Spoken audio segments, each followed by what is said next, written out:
अस्सलाम वालेकुम students. Lecture 31 है वोल्टेज और वोल्टेज डिफरेंस या पोटेंशियल डिफरेंस में फ़र्क क्या है, इसके हवाले से आज हम डिस्कशन करेंगे। फर्स्ट टॉपिक है हमारे पास वोल्टेज। आपके पास क्वेश्चन आ सकते हैं कि वोल्टेज और पोटेंशियल में फ़र्क क्या है। तो सबसे पहले आपको ये पता होना चाहिए कि पोटेंशियल और वोल्टेज एक ही चीज़ के दो नाम हैं। वोल्टेज क्या होता है? एक इलेक्ट्रिकल प्रेशर होता है जिसमें ये पोटेंशियल होती है कि वो किसी करंट को फ्लो करवा सके। मतलब करंट को पीछे से धक्का देने वाली, पुश देने वाली जो फोर्स होती है, जो प्रेशर होती है, उसको हम वोल्टेज या पोटेंशियल कहते हैं। अब ये बात कि ये प्रेशर कैसे बनता है, ये वोल्टेज बनता कैसे, किसी पॉइंट के ऊपर कैसे आ जाता है, तो इसके लिए हमारे पास ये लॉजिक है कि इलेक्ट्रिकल प्रेशर या इलेक्ट्रिकल वोल्टेज या इलेक्ट्रिक पोटेंशियल चार्ज स्टोरेज की वजह से आता है। मतलब किसी चीज़ के ऊपर कितना चार्ज आ चुका है वो डिसाइड करेगा कि उसका पोटेंशियल, उसका प्रेशर किसी भी दूसरे चार्ज के ऊपर कितना आएगा। मतलब वो किसी दूसरे चार्ज के ऊपर कितना इजीली फ्लो करवा सकता है, और flow of charge is called current. So we can say कि electrical pressure is responsible for the flow of current, और ये फ्लो ऑफ करंट ज़्यादा होगी अगर पीछे से प्रेशर ज़्यादा है। और प्रेशर की पैमाइश हम कैसे करते हैं, इसकी मेजरमेंट ऐसे करते हैं कि वी से the quantity of charge on a terminal on a point is called voltage. बाकी इसका यूनिट आप सबको पता है कि वोल्टेज का यूनिट क्या है, वोल्ट्स है। लेकिन है ये क्वांटिटी ऑफ चार्ज। किसी चीज़ के ऊपर ज़्यादा चार्ज डिपॉजिट होगा तो इसका मतलब ज़्यादा चार्ज पोटेंशियल होगी। किसी चीज़ के ऊपर कम चार्ज डिपॉजिट होगा, जमा होगा, तो जिस मीन उसका पोटेंशियल, उसका वोल्टेज क्या होगा, कम होगा। इसके मुकाबले में दूसरा टर्म है पोटेंशियल डिफरेंस या वोल्टेज डिफरेंस। जिस तरह के वोल्टेज और पोटेंशियल एक जैसे टर्म है, इसी तरह वोल्टेज डिफरेंस और पोटेंशियल डिफरेंस भी एक जैसे टर्म है। तो अब डिस्कस करते हैं वोल्टेज डिफरेंस या पोटेंशियल डिफरेंस के हवाले से। पोटेंशियल डिफरेंस हमारे पास क्या है, वोल्टेज डिफरेंस है। और ये याद रखें कि हमेशा potential difference between two points होता है। एक पॉइंट का लेट सपोज पोटेंशियल नंबर 1 है, उसको हम नाम दे सकते हैं V1 और E1। इसके मुकाबले में एक दूसरा पॉइंट है, उसका पोटेंशियल P2 है, यानी कि V2, जिसको हम रिप्रेजेंट कर सकते हैं V2 से या E2 से। अब ये दो पॉइंट आपस में पोटेंशियल डिफरेंस में होंगे क्योंकि इनका वोल्टेज डिफरेंट होगा। इनके ऊपर क्वांटिटी ऑफ चार्ज डिफरेंट होगा। V क्या होता है, quantity of charge at point 1, quantity of charge on point number 2, जिस तरह हम पहले पोर्शन में डिस्कस कर चुके हैं कि पोटेंशियल क्या होता है। पोटेंशियल से मुराद क्वांटिटी ऑफ चार्ज होता है। तो अब दो पॉइंट्स के दरमियान क्वांटिटी ऑफ चार्ज का जो फ़र्क होता है ना, जिसकी वजह से वो करंट की फ़्लो को मुमकिन बनाते हैं या उनके दरमियान करंट की फ़्लो शुरू हो जाती है, तो उसको हम क्या कहते हैं, पोटेंशियल डिफरेंस या वोल्टेज डिफरेंस कहते हैं। और करंट फ्लो के लिए ज़रूरी है कि दो पॉइंट डिफरेंट पोटेंशियल पे हो।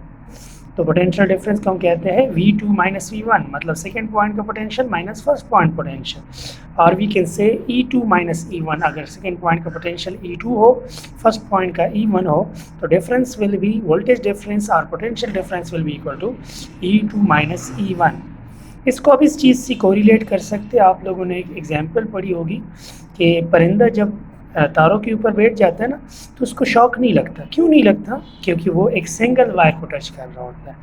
अब सिंगल वायर को टच करने से करंट फ्लो नहीं करेगा, हालांकि उस वायर के ऊपर वोल्टेज है, लेकिन उस एक वायर की वजह से वोल्टेज डिफरेंस नहीं आता। यानी कि बर्ड सेटिंग एंड वायर की, लाइव वायर की अगर हम एग्जांपल ले लें, तो वहाँ पे आपके पास क्या होगा, एक तार पर, एक वायर पर बैठने की वजह से उसको V1 तो मिलता है, लेकिन कोई चूँकि दूसरा पोटेंशियल पॉइंट नहीं होता, तो उस पर अभी करंट की फ़्लो नहीं है, लिहाजा उसको शॉक नहीं लगेगा बर्ड को। लेकिन शॉक उस वक़्त लगेगा, करंट की फ़्लो उस वक़्त शुरू हो जाएगी जब वो दो वायर्स को टच करे। फॉर एग्ज़ाम्पल, एक वायर ये फेज़, एक दूसरा फेज़ वायर।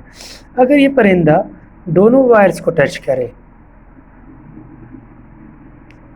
उस वक़्त क्या होगा, इस वायर से इस वायर के दरमियान करंट की फ़्लो शुरू हो जाएगी। क्यों? क्योंकि ये पॉइंट E1 पोटेंशियल पे है, ये आपके पास E2 पोटेंशियल पे है. So there is a difference of potential between these two points. Due to this the current will flow from the point 2 to the point 1 or from point E1 to E2.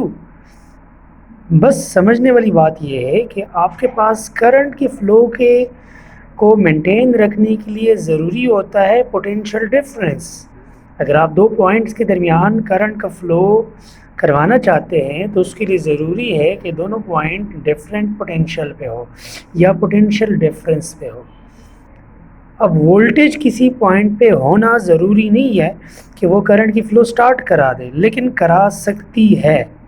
मतलब voltage के अंदर सलाहियत होती है, capacity होती है कि वो करंट की फ़्लो स्टार्ट करा दे, लेकिन कराती नहीं है.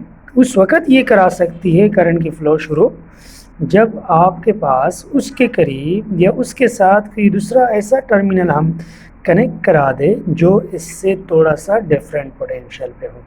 मतलब दो पॉइंट होने चाहिए करंट की फ़्लो के लिए, और वो पॉइंट कैसे होने चाहिए, आपस में पोटेंशियल डिफरेंस पे होने चाहिए. तो उस वक़्त उसकी वजह से करंट की फ़्लो शुरू हो जाती है. तो जितनी भी लोड्स हैं उनमें हम करंट फ़्लो करवाते हैं तो वायर के दरमियान. फॉर एग्ज़ाम्पल हम फ़ैन कनेक्ट करते हैं, बर्ड्स की जगह फ़ैन की एग्जांपल ले लें, तो फ़ैन को हम एक फेज़ वायर देते हैं और एक न्यूट्रल वायर देते हैं. दोनों के दरमियान वोल्टेज का डिफरेंस क्या होता है, 220 वोल्ट. तो 220 वोल्ट अगर आप एक वायर दे दें तो उसके अंदर पोटेंशियल तो है, टेस्टर तो ऑन होगा, लेकिन फ़ैन चलेगा नहीं जब तक आपने न्यूट्रल कनेक्ट ना किया हो. न्यूट्रल क्या होता है, 0 वोल्टेज पे होता है.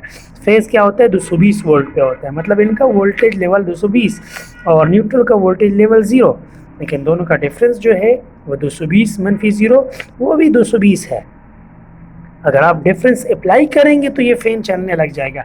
हाँ, दूसरा वायर 0 वोल्ट पर क्यों ना हो, लेकिन होने दो पॉइंट चाहिए.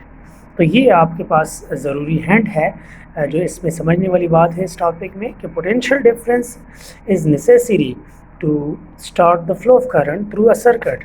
अगर पोटेंशियल डिफरेंस नहीं है तो आपके पास करंट की फ़्लो शुरू नहीं हो सकती. सलाहियत रखती है क्योंकि उसके अंदर चार्ज है, लेकिन वो चार्ज का डिफरेंस भी होना चाहिए दो पॉइंट्स के दरमियान, तभी करंट की फ़्लो मुमकिन है. तो ये आज का हमारा टॉपिक था. उम्मीद है आपको कुछ नया सीखने को मिला होगा. अगर वीडियो पसंद आई है तो लाइक कीजिएगा, शेयर कीजिएगा और सब्सक्राइब कीजिएगा अगर अभी तक आपने चैनल सब्सक्राइब नहीं किया. Thank you very much. अल्लाह हाफ़िज़.